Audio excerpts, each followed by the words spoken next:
Thân chào cả nhà, không nên xem chùa đâu đó. Nhớ đăng ký, like, comment để ủng hộ team nha. Sau khi tái sinh, tôi đã tích trữ đầy đủ vật tư để sống một mình. Cười xem hôn phu và bạn thân trà xanh. Yêu nhau trong những ngày tận thế. Khi mở mắt trên giường, tôi cứ tưởng mình đang gặp ác mộng kinh khủng. Trong mơ tôi trở thành đồ ăn của thây ma. Trong nỗi đau vô biên, từ từ mất đi hơi thở cuối cùng. Đến nỗi bây giờ đột nhiên tỉnh dậy, vẫn còn cảm giác đau khắp người. Vợ sao vậy? Mơ ác mộng sao? Người nói chuyện chính là vị hôn phu của tôi, Tả Long, đứng ở cửa. Nhìn thấy mặt hắn, có một sự căm ghét mãnh liệt trong lòng tôi, chỉ là không biểu hiện trên mặt. Hắn thấy tôi không nói chuyện, lại cười nói, hôm nay tôi có việc phải đi ra ngoài, tối về mang đồ ăn ngon cho cô. Chờ 10 giờ hơn, người của công ty trang trí sẽ đến nhà để ký hợp đồng với cô. Cô nhớ trả tiền nhé. Nghe thấy câu này, trái tim tôi căng thẳng, hoảng sợ nhìn điện thoại. Ngày 24 tháng 6 năm 2064, 9:30 sáng, cùng một lúc, cùng một địa điểm. Thì ra đây không phải là mộng. Tôi được tái sinh sau khi chết, sống lại trước khi tận thế xác sống bùng nổ. Tả Long đã mua một ngôi nhà trước khi kết hôn. Đó là nơi tôi đang chuyển đến sống với anh ta. Khi thương lượng kết hôn, hắn lừa tôi đem 60 vạn tệ tiền tiết kiệm của mình để cải tạo ngôi nhà. Bởi vì tôi chỉ có một mình, cho nên từ lâu đã coi anh ta là tất cả của tôi, đã đưa tiền cho anh ta. Tuy nhiên, anh ta đã cấu kết với bạn thân trà xanh của tôi, Khổng Mật Điệp. Hơn nữa công ty trang trí cũng là giả. Mục đích của hắn chỉ là để lừa tiền tiết kiệm của tôi. Sau khi dịch bệnh thây ma bùng phát, Khổng Mật Điệp bị mắc kẹt ở nhà tôi. Tôi phát hiện ra họ đang ngoại tình, bí mật điều tra điện thoại của Tả Long. Không ngờ, chờ tôi là rất nhiều thứ khiến người ta cảm thấy lạnh lẽo trong lòng. Đời trước, trái tim tôi bị người tôi yêu thương nhất coi như rác rưởi, coi để chơi đùa dẫm đạp. Nhưng tôi vẫn chưa kịp tính sổ, bị họ ném ra khỏi cửa để xác sống, tàn sát theo cách tuyệt vọng nhất. Đời này nếu không báo thù này, tôi không thể tha thứ cho chính mình. Tôi đứng ở ban công nhìn xe của Tả Long ra khỏi khu phố. Sau đó tôi đóng gói vali của mình, nhân tiện còn lấy máy bay không người lái anh ta vừa mua. Ngay sau đó ra khỏi cửa, đến gian hàng an ninh ở cổng cộng đồng. Có một bản báo cáo của công ty bất động sản. Trên đó có rất nhiều thông tin cho thuê. Tôi cũng nhanh chóng tìm thấy chuỗi số có dấu ấn đó, gọi điện thoại cho chủ nhà. Hello, là cô Tiểu Huệ phải không? Tôi muốn thuê nhà cô. Bây giờ có rảnh đến ký không? Lý do tôi thích căn nhà này là vì nhà cô Huệ ngay đối diện nhà Tả Long. Bằng cách này, sau khi tận thế bùng nổ, tôi có thể thưởng thức nỗi khổ của họ. Hai tòa nhà cách nhau không quá xa. Cúp điện thoại, cô ấy tới ngay. Thấy tôi kéo vali trên tay đến xem phòng, còn chủ động quan tâm đến tình hình của tôi. Thành thật mà nói, đó là vì vị hôn phu của tôi đã ngoại tình. Không có cha, không có mẹ, không có nơi nương tựa, chỉ có thể chuyển ra sống một mình.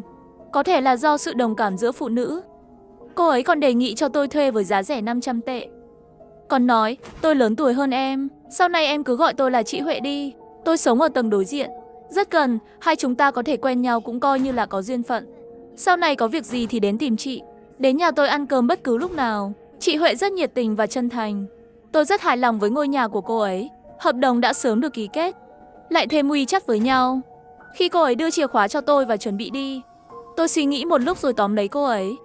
Chị Huệ, nếu chị tin em, hôm nay tăng cường các biện pháp bảo vệ trong nhà, tích trữ thêm thức ăn và nước uống, ngày mai có thể có biến động lớn. Chị Huệ sửng sốt một chút, hỏi tôi sóng gió lớn có nghĩa là gì? Làm sao tôi lại biết được?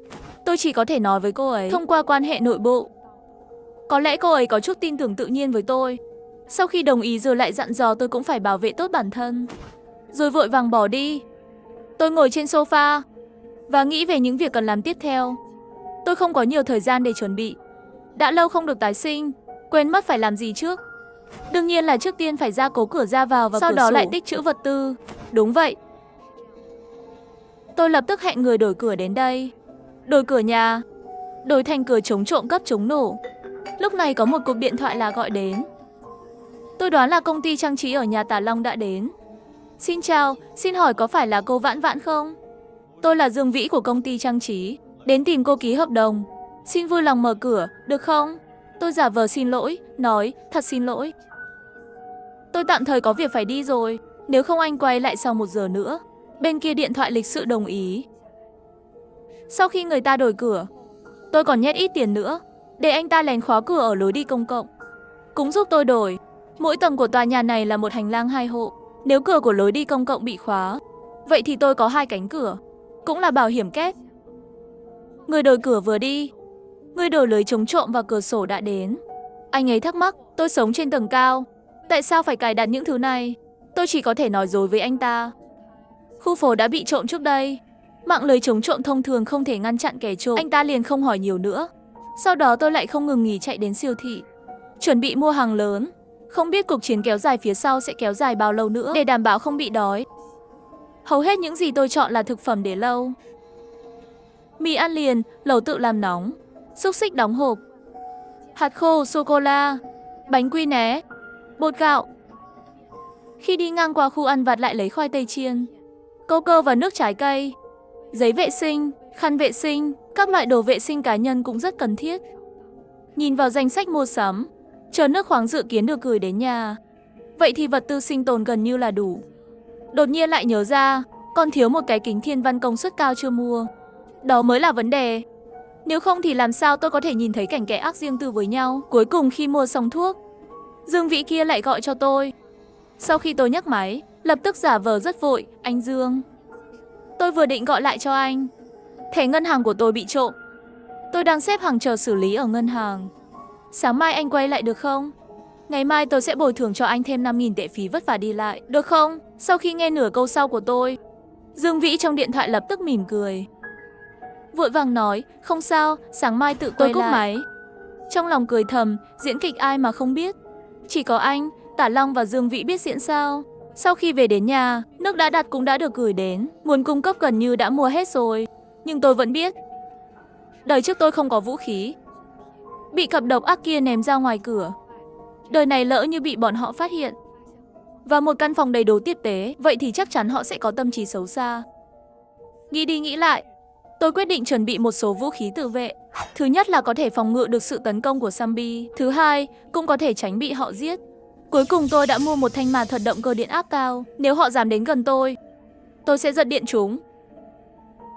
Sau khi tái sinh, tôi đã tích trữ đầy đủ vật tư để sống một mình, cười xem hôn phu và bạn thân trà xanh, yêu nhau trong những ngày tận thế. Sau khi làm xong việc này, trời đã tối rồi. Có hơn 20 cuộc gọi nhỡ trên điện thoại. Đó là của Tả Long và người bạn thân nhất của tôi, Khổng Mật Điệp. Tôi đã gọi cho cô ta. Hello, Mật Điệp à, vừa rồi tôi đang bận, không nghe thấy điện thoại. Sao vậy? Vãn Vãn, tôi cãi nhau với bạn trai rồi. Bây giờ trong lòng rất khó chịu. Ngay lập tức nghĩ đến cô. Đàn ông thật sự không tốt bằng chị em. Phải nói, tiểu tam mặt dày này thật sự rất giỏi thể hiện sự yếu đuối và cung cấp giá trị cảm xúc. Những người như tôi, từ nhỏ đã thiếu cha mẹ và chị em. Điều tôi khao khát nhất là mối quan hệ này. Cho nên đời trước, chỉ cần cô ta rơi vài giọt nước mắt cá sấu trước mặt tôi liền sẵn sàng giúp cô ta. Trà xanh cấp thấp chỉ có thể dỗ dành đàn ông, trà xanh cao cấp là để nam nữ giết nhau. Mặc dù lúc này tôi rất muốn đánh cô ta, nhưng vẫn phải giả vờ lo lắng. Vậy tối nay cô đến nhà tôi ngủ đi. Khổng Mật Điệp vẫn giả vờ trên điện thoại. Nhưng bây giờ bên ngoài tối quá, tôi sợ đi taxi một mình. Tôi lập tức nói đi đón cô ta. Nếu cô ta thật sự không dám tới, vậy kịch bản tôi viết rất cẩn thận. Không phải là thiếu nữ chính sao? Sau đó tôi mang theo Khổng Mật Điệp về nhà. Trên mặt Tả Long có vẻ mặt không vui, nhưng nhìn thấy Khổng Mật Điệp bên cạnh tôi, lại cười. Tôi nói, tại sao điện thoại của cô không gọi được? Thì ra là cùng với cô ấy. Điều này không phải nói với tôi phải không? Có phải Khổng Mật Điệp bảo anh nói thẳng với tôi, nhưng anh vẫn chưa lấy được tiền từ tay tôi. Sau đó cô ta không trả lời điện thoại, không trả lời WeChat. Anh đang tức giận, bắt đầu làm gọi điện thoại của tôi, để trút giận lên người tôi. Anh đoán xem tôi có đoán đúng không? Đời trước tôi bị mù mắt rồi sao? Những chi tiết này không thể nhìn thấy chút nào sao? Tả Long như không có chuyện gì xảy ra, hỏi tôi một câu. Thẻ ngân hàng của cô bị đánh cắp đã xử lý xong chưa? Không, khi xếp hàng đến chỗ tôi, người phụ trách tan làm rồi. Chỉ có thể sáng mai đi xử lý thôi. Mật Điệp, cô đi tắm đi. Phòng khách, tôi mới đổi khăn trải giường, chăn đều giữ lại cho cô. Khổng Mật Điệp sau khi nghe xong vui vẻ nói, tôi yêu cô nhất. Vãn Vã, cô là người chị em tốt nhất mà tôi từng có. Trong lòng tôi, cô luôn là số 1. Lúc này trong lòng tôi vô cùng khinh thường. Thật muốn in mấy dấu tay lên khuôn mặt này. Nhưng khuôn mặt thể hiện bên ngoài vẫn như cũ, Người tôi yêu thích nhất cũng là Điệp Điệp, cô xếp hạng nhất. Tả Long đứng thứ hai. Niềm vui đầu tiên của cô, niềm vui thứ hai của Tả Long. Cô có hài lòng với sự sắp xếp của tôi không? Tả Long nhìn chúng tôi nói đùa. Chị em các cô nói chuyện vớ vẩn quá. Tôi sắp nôn rồi. Vợ à, phải không? Anh không phải là người thích nhất. Trong uy chất gọi anh là một cách tinh tế. Và ông của Khổng Mật Điệp sao? Cô ta nghe thấy Tả Long gọi tôi là vợ, lập tức buông tay, quay người đi vào nhà vệ sinh. Con tiểu tam này còn có mặt mũi ở trước mặt tôi ghen tuông sao? Không được, phải nhịn. Mặc Vãn Vãn, chịu thêm một chút là được rồi. Bây giờ họ cười vui vẻ biết bao, lúc sau sẽ khóc xấu xí làm sao? 4 giờ sáng là lúc con người bước vào giấc ngủ sâu. Và tôi vui mừng bước vào bếp, đặt thức ăn trong tủ lạnh, tất cả đều nhét vào vali. Ngay khi tôi chuẩn bị mang vali đến cửa, cạch một tiếng, cửa phòng chính phát ra âm thanh vặn tay cầm. Chết tiệt, Tả Long đã thức dậy. Tôi nhanh chóng nghiêng người, trốn vào khe hở giữa tủ lạnh và tường. Bởi vì không bật đèn, hắn cũng không phát hiện ra tôi. Khoảng 1 phút sau, từ trong phòng khách truyền ra giọng yêu kiều của Khổng Mật Điệp. Anh xấu chết đi được, nhỏ tiếng thôi, đừng để cô ta nghe thấy. Anh cảm thấy hôm nay cô ta có gì đó không ổn. Cô ta sẽ không phát hiện ra gì đâu nhỉ? Ôi, bộ não lợn đó, có thể phát hiện ra gì chứ? Anh nghĩ nhiều quá. Cũng đúng. Con lợn đó có thể phát hiện thấy gì chứ? Họ chế nhạo từng chữ về tôi, tất cả đều rõ ràng truyền đến tai tôi. Đỉnh đầu tôi đang bốc cháy. Lấy điện thoại của Tả Long và vali, tôi bước ra khỏi cổng. Nhân tiện, tôi nhốt 2 tên này trong nhà, lại chặn tất cả thông tin liên lạc của Khổng Mật Điệp. Tôi muốn xem mấy tiếng nữa.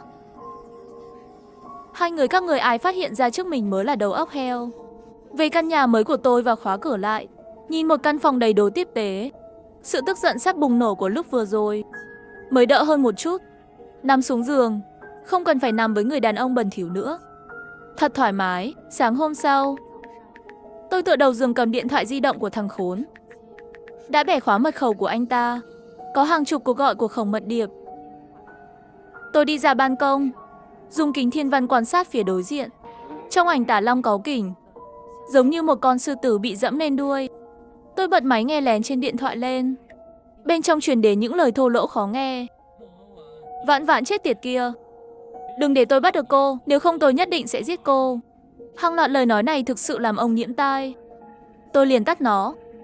Sau đó tôi dùng ảnh và video xếp hình của Tả Long và Khổng Mật Điệp gửi hết cho bạn trai của Tiểu Tam Tống Chiết. Ánh mắt Khổng Mật Điệp chọn đàn ông chưa bao giờ làm tôi thất vọng. Tôi cảm thấy những người đàn ông trong đống rác sắp bị cô ta nhặt hết rồi. Nếu không cũng sẽ không ngửi thấy mùi hôi thối mà ngủ với Tả Long. Trước đây tôi thật sự đối tốt với cô ta. Mỗi lần cô ta khi bị trai tổn thương về thể chất và tinh thần, đều là tôi chạy ra phía trước để đứng lên vì cô ta. Cũng may là cô ta không nghe lời tôi, lại tìm được Tống Chiết, trai vô cùng đều. Tống Chiết cũng nhanh chóng gọi cho tôi. Anh Chiết, tôi muốn xin lỗi. Thảo nào anh đã từng đánh cô ta. Tôi không biết phải làm gì nữa. Anh đến và chủ trì công lý đi. Tống Chiết hét lên trên điện thoại. Sắp làm thủng màng nhĩ của tôi rồi. Cúp điện thoại lập tức gửi địa chỉ cho anh ta và nói với anh ta nơi giấu chìa khóa. Ha ha, rất mong chờ sự phát triển của cốt truyện tiếp theo. Chương trình sắp bắt đầu rồi. Sau hơn 10 phút, tôi hào hứng chạy ra ban công cầm kính thiên văn lên. Tả Long đã mệt rồi, bây giờ đen mặt ngồi trên ghế sofa phòng khách. Khổng Mật Điệp đang ở bên cạnh an ủi hắn. Ngay lúc này, cánh cửa bị đạp mạnh. Thợ mở khóa Tống Chiết như muốn giết người xuất hiện ở cửa. Sau đó dùng búa đập trà nam, đánh mạnh một trận. Tống Chiết nhìn xuống bọn họ nói. Tôi thấy hai người cũng chán sống rồi. Ngay khi tôi đang xem đến đoạn cao trào, Dương Vĩ lại gọi điện thoại. Tôi trực tiếp nói, anh Dương, tôi vừa ra khỏi ngân hàng, đang về nhà. Chờ một chút, tôi đến ngay đây. Dương Vĩ vui vẻ đồng ý trên điện thoại, rồi ngồi xuống ghế bên cạnh. Khoảng 5 phút sau, bên cạnh hắn đột nhiên lao ra mấy xác sống phát bệnh điên cuồng, chạy về phía hắn. Trong khi đó, các góc của khu vườn cộng đồng, tất cả đều truyền ra tiếng hét sợ hãi. Người sống bị thây ma đuổi theo chạy trốn khắp nơi. Chỉ mười mấy phút thôi, dưới lầu đã toàn là người đột biến rồi. Thời gian bùng phát virus của ngày tận thế, giống với đời trước, vừa ra ngoài đã bị cắn chết. Hoàn hảo. Sau khi tái sinh, tôi đã tích trữ đầy đủ vật tư để sống một mình. Cười xem hôn phu và bạn thân trà xanh. Yêu nhau trong những ngày tận thế. Tôi lần nữa đã quay kính thiên văn về phía ba người bọn họ đối diện, lúc này đang đứng trên ban công nhìn xuống. Trên mặt đầy sợ hãi. Chắc là đều chứng kiến hình ảnh kinh dị của thây ma biến dị. Khuôn mặt đầy sẹo của Tả Long lộ ra sự giận dữ, nhìn chằm chằm vào đâu đó dưới lầu. Tôi dùng kính viễn vọng nhìn theo hướng anh ta nhìn chằm chằm. Ồ, hóa ra là nhìn thấy thây ma mới đến. Là Dương Vĩ, bây giờ vẫn còn tâm trạng để tưởng nhớ anh em của anh à. Tôi khuyên anh nên lo lắng cho bản thân nhiều hơn một chút. Ở nhà bây giờ không có gì để ăn, đi ra ngoài sẽ giống như kiếp trước của tôi, trở thành món ăn của thây ma. Tôi thấy tình hình hiện tại của anh không bằng anh em tốt của anh đâu. Nhưng Tả Long có thể làm kẻ lừa đảo. Khả năng phản ứng vẫn tốt hơn hai người kia, mạnh hơn một chút. Ba người bọn họ trở vào trong, hắn lập tức tỏ ra yếu đuối với Tống Chiết. Anh Chiết, nghe tôi giải thích. Tất cả đều là do Mạc Vãn Vãn giở trò quỷ. Tôi không biết cô ta nói gì với anh, nhưng cô ta đã lấy trộm điện thoại của tôi, lừa lọc anh. Đừng để bị cô ta lừa. Nói xong lại đi đến tủ lạnh mở cửa ra. Nhìn xem cô ta lấy hết thức ăn rồi. Đây rõ ràng là kế hoạch của cô ta. Anh Chiết, anh không thể bỏ qua cho cô ta. Tống Chiết là một người có đầu óc đơn giản và tay chân phát triển. Bị Tả Long nói vài 2-3 chữ, kích động, đỉnh đầu bốc khói. Lấy điện thoại ra gọi ngay. Điện thoại đổ chuông. Tôi nhảy nhanh 20 lần tại chỗ, trả lời điện thoại bằng giọng khóc không thở được. Thật kinh khủng, tầng dưới đầy xác chết. Tôi suýt bị cắn. Anh Chiết, anh ở nhà có sao không? Tống Chiết bị tôi đột nhiên quan tâm hỏi, sửng sốt một chút. Mạc Vãn Vãn, có phải cô đang đùa tôi không? Tôi cũng hỏi anh ta một cách chính đáng, tôi đùa anh cái gì? Anh cũng đã xem những video nhỏ đó phải không? Thứ đó làm giả như thế nào? Lẽ nào tôi nên giúp Khổng Mật Điệp tiếp tục nói dối anh à? Và bây giờ đường phố đầy xác chết. Anh an toàn ở nhà tôi, lại còn nói tôi gài bẫy anh. Tống Chiết rõ ràng là hơi thiếu tự tin khi nói trên điện thoại. Vậy tại sao trong nhà cô không có gì để ăn? Tôi thường không nấu ăn. Tôi đã lo là anh không có gì để ăn ở nhà tôi, còn định để bạn bè gửi chút qua. Bây giờ có vẻ như anh và hai người kia là một hội rồi. Tống Chiết vừa nghe tin tôi muốn tặng đồ ăn cho anh ta, cười lên. Nhưng tôi đã cúp máy, cũng đặt điện thoại thành không làm phiền. Tôi nhìn vào kính thiên văn, Tống Chiết trong ảnh vô cùng lo lắng. Nhấn điện thoại gọi lại mấy lần, vẫn không gọi được. Tức giận một cước đá ngã Tả Long đứng bên cạnh. Chính là mày ở đây gây chuyện, làm ông đây đói bụng. Tả Long, bây giờ ai có vật tư thì người ấy là lão đại. Lời anh gài tôi, không có gì đe dọa đối với tôi, nhưng lại bị tôi hại lại. Không phải giải thích 2 câu là được.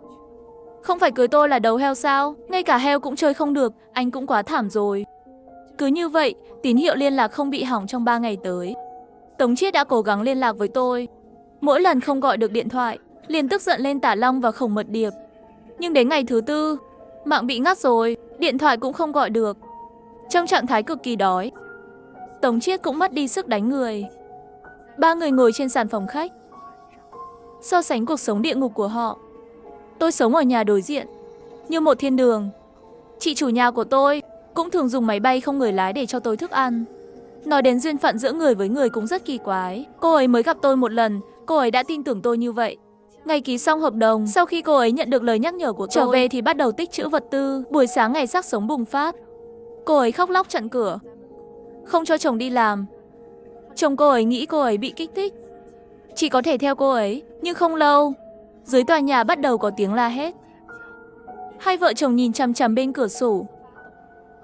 Bây giờ nhà cô ấy và nhà tôi đã san bằng số hàng dự trữ, thì có thể sống trong những ngày tận thế mà không bị áp lực. So sánh kiếp trước, tôi khá hơn nhiều. Nhưng điều đó không có nghĩa là sự trả thù đã kết thúc.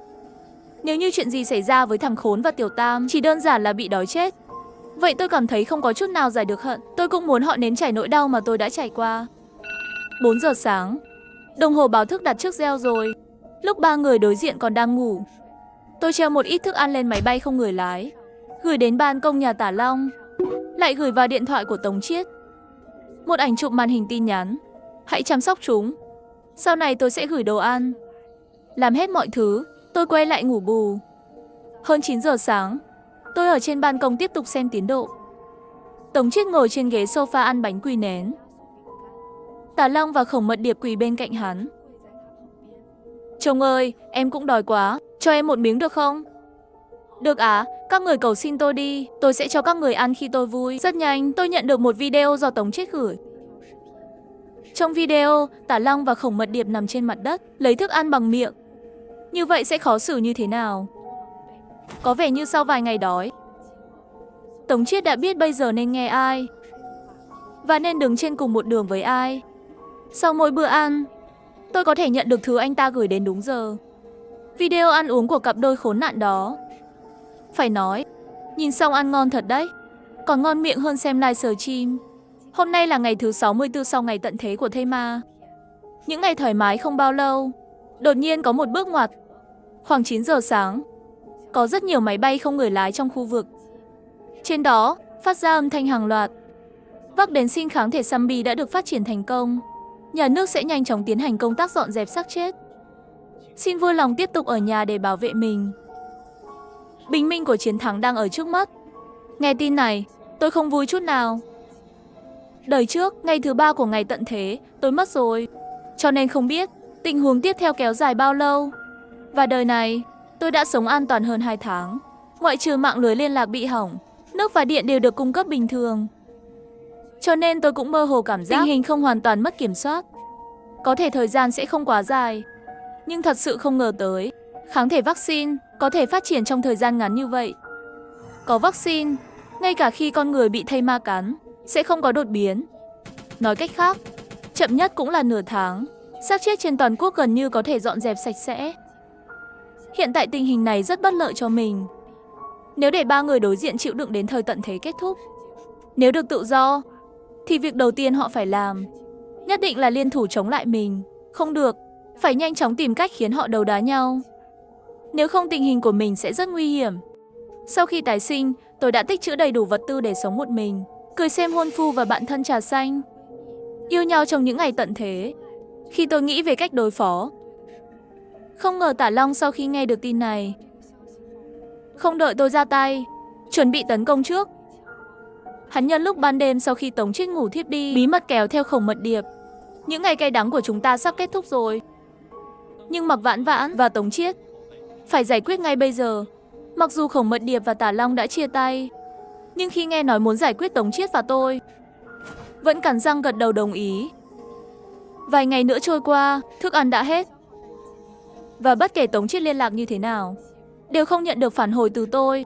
Tả Long mới chậm rãi mở miệng nói, anh Chiết, tôi nghĩ anh đừng nên đợi nữa. Mạc Vãn Vãn đó biết, xác sống sắp được dọn sạch.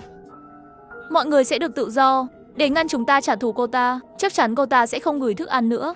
Tống Chiết đang trong trạng thái vừa đói vừa tức giận. Bị lời Tả Long nói liền nổi giận. Cô ta dám chơi tôi như vậy.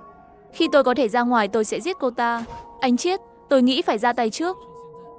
Khi trật tự được khôi phục làm chuyện đó, đó là phạm pháp. Chắc hẳn nhà cô ta đang tích trữ rất nhiều hàng hóa. Dù sao ở lại đây cũng sẽ chết đói. Tốt hơn là liều một trận. Trong lòng tôi thầm cười. Chiến đấu hết mình là định đi đâu để chiến đấu. Cho dù biết tôi ở gần đây, một khu phố lớn như vậy, chẳng lẽ muốn tìm từng phòng một sao? Nhưng không ngờ là Tả Long lại có để lại một kế. Sau khi Tống Chiết đồng ý cùng anh ta giết tôi, họ lập tức kéo rèm cửa phòng khách lại. Chặn tầm nhìn của tôi. Chỉ có máy nghe lén phát ra giọng nói trầm thấp của Tả Long. Tôi đã nhìn trộm thấy một lần vào giữa đêm. Vật tư được gửi từ cửa sổ đối diện bằng máy bay không người lái.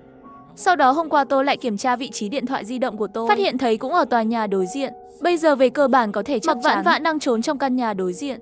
Lấy hết vũ khí đi. Mở một con đường. Nếu cô ta không mở cửa, chúng ta sẽ đập cửa, làm cho cô ta cũng đừng muốn vui vẻ một mình. Khổng Mật Điệp áp độc nói. Bây giờ, xác sống lang thang trong vườn cộng đồng của thật không nhiều. Và vì trạng thái đói dẫn đến hành động chậm trễ. Nhưng chỉ bằng cách này mà muốn giải quyết thuận lợi tôi, vậy cũng quá coi thường tôi rồi đấy. Tôi treo một miếng thịt lợn đông lạnh lên máy bay không người lái, chạy đua với thời gian điều khiển máy bay không người lái ra, bắt đầu bay quanh khu vực. Mùi thịt nồng nặc kích thích ham muốn ăn của đám xác sống bên dưới. Trạng thái của họ bắt đầu trở nên điên cuồng hơn, đuổi theo máy bay không người lái khắp nơi, đang nghĩ về kế hoạch của riêng mình, thuận lợi và vui vẻ. Đột nhiên nghĩ đến một chuyện không đúng. Mấy người họ có thể sẽ chọn con đường phòng thủ tốt hơn. Đó là bãi đậu xe ngầm. Tôi vội vàng điều khiển máy bay không người lái vào bãi đậu xe ngầm. Bay một lúc, tôi nhìn thấy 3 người đó trên màn hình. Họ đang chạy về phía tầng dưới của tòa nhà của tôi. Đột nhiên, Tả Long cầm lấy vũ khí đánh vào lưng Tống Chiết. Tống Chiết ngã xuống đất sau khi hét lên. Đám thây ma phía sau cũng lập tức xông lên, bao vây và nhấn chìm anh ta. Trong bãi đậu xe không ngừng vang vọng giọng hét của Tống Chiết, tiếng kêu đấy đầy tuyệt vọng. Và sau khi hai kẻ đó hy sinh mồi nhử, cũng thuận lợi biến mất trong hình ảnh máy bay không người lái. Thật không ngờ, sau 2 tháng, cặp đôi độc ác lại xuất hiện trước mắt tôi. Và vẫn nói lên tình yêu nặng nề dành cho tôi. Tả Long vỗ cửa chính, khóc nói, vợ, cuối cùng anh cũng tìm thấy em, anh nhớ em. Là anh sai rồi. Xin hãy cho anh một cơ hội để bồi thường cho em. Vãn Vãn, cậu là người chị em tốt nhất trong cuộc đời tôi. Tớ chỉ lỡ lầm một lần. Cậu sẽ tha thứ cho tớ, đúng không? Làm ơn mở cửa ra. Wow, thật là cảm động. Tôi khoanh tay đứng bên cửa. Bây giờ tất cả các người đã nhận ra sai lầm của mình. Vậy thì tôi cũng sẽ không truy cứu nữa. Tả Long và Khổng Mật Điệp nghe câu đầu tiên đều lộ ra nụ cười. Nhưng để tránh sự phản bội tương tự xảy ra lần nữa, tôi sẽ không chấp nhận 3 người cùng chung sống dưới một mái nhà. Tả Long cau mày hỏi, ý cô là gì? Ý tôi là chỉ có thể để một trong số các người vào và sống với tôi. Nhưng phải làm sao? Tôi rất đau đầu. 2 người là những người quan trọng nhất trong cuộc đời tôi không chọn được. Tả Long lập tức nhận được tín hiệu, lại lập tức khẩn trương thể hiện lòng trung thành. Vậy thì cho tôi vào. Vợ ơi, chúng ta sẽ kết hôn khi ngày tận thế kết thúc. Anh sẽ dùng cả đời để bồi thường cho em. Những chuyện trước đây đều là do Khổng Mật Điệp dụ dỗ tôi. Nếu không anh chắc chắn sẽ không làm gì sai với em. Khổng Mật Điệp trợn mắt nhìn Tả Long, nhanh chóng nói, Vãn Vãn, đừng tin anh ta. Rõ ràng là những việc anh ta làm sau khi làm tôi xây. Cậu phải tin tưởng chị em tốt. Hơn nữa hắn vừa bị thầy mà bắt, sẽ sớm biến đổi. Nghe thấy vậy, Tả Long chắc là vì chột dạ, anh ta mang theo Khổng Mật Điệp đến tận cầu thang. Là cô có lỗi với vợ tôi sẽ thay cô ấy trừng phạt đồ ác độc là cô. Sau đó ném cô ta xuống sâu cầu thang, đóng sầm cửa cầu thang lại, mặc cho Khổng Mật Điệp ở bên ngoài khóc lóc, vỗ cửa lớn, thậm chí dẫn đến thây ma gần đó la hét thảm thiết. Tả Long thật tàn nhẫn. Kiếp trước ném tôi ra cũng giống hệt như vậy. Hắn đã làm xong tất cả, nhẹ nhàng nói với tôi bên ngoài cửa hành lang, vợ yêu, anh đã báo thù cho em rồi, mở cửa cho anh vào đi. Tôi mỉm cười mở cửa. Trong khoảnh khắc anh ta không có khả năng tự vệ, tôi lấy cây gậy ma tiên điện ra đối diện với hắn. Dòng điện cao thế khiến anh ta mất đi một nửa ý thức, ngã xuống đất. Tôi cười giải thích cho anh ta, chồng yêu, cảm ơn anh đã báo thù cho tôi, nhưng tôi vẫn phải thành toàn tình yêu của anh với Khổng Mật Điệp. Sau tất cả, 2 người là những người tôi yêu nhất. Sau đó tôi kéo cơ thể hắn, ném hắn vào cầu thang. Lúc này Khổng Mật Điệp cũng hoàn toàn biến dị. Thời gian sau, cứ để 2 người họ yêu nhau đi. 10 ngày sau, chuông cửa nhà tôi bị bấm. Chào cô, chúng tôi được nhà nước cử đến để tiêm vaccine xin kháng thể xác sống cho người sống sót. Xin hỏi nhà cô có bao nhiêu người sống sót? Chỉ còn lại tôi. Kiểm tra với nhân viên, sau khi tôi không có dấu vết bị xác sống cào, tôi đã được tiêm phòng. Lại qua hơn 10 ngày, mạng truyền thông bắt đầu khôi phục. Tin tức về việc xác chết đã được dọn sạch, chiếm tiêu đề của các phương tiện truyền thông xã hội lớn. Sau khi chị Huệ nhìn thấy, cũng ngay lập tức gọi cho tôi. Em gái, có thấy tin tức không? Thật tuyệt vời. Cuối cùng chúng ta cũng được giải phóng. Đến nhà chị gái ăn cơm đi, để ăn mừng nhé. Mặc dù mất đi người bạn thân và vị hôn phu, nhưng đổi lại là một người chị thật sự đối xử tốt với tôi. Nghĩ xem, tôi cũng không thua lỗ phải không?